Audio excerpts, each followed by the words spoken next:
In honour of iOS 26, I'm going to show you how to create this glass effect in under 2 minutes.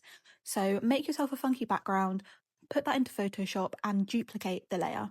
On the top layer, you want to go to Filter, Blur, Gaussian Blur, and give this a value anywhere between 15 and 20 works well, but play around and see what you like. Then on your bottom layer, the layer without the blur, you're just going to make this a little bit smaller.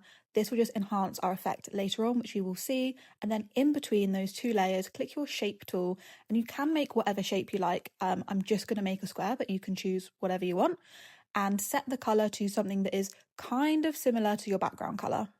And here I'm just going to round the corners of my shape. Then going back over to your layers panel, click your top blurred layer and right click to create a clipping mask, and that is going to clip your blurry layer so it only appears within your shape. Now double click your shape layer to open up your layer style panel and add in these layer effects. Just use these as a base, you can play around with them. Honestly, this is all personal preference of how you want your shape to look. Here I'm adding a colour overlay. Again, I'm making that kind of similar to what my background colour is.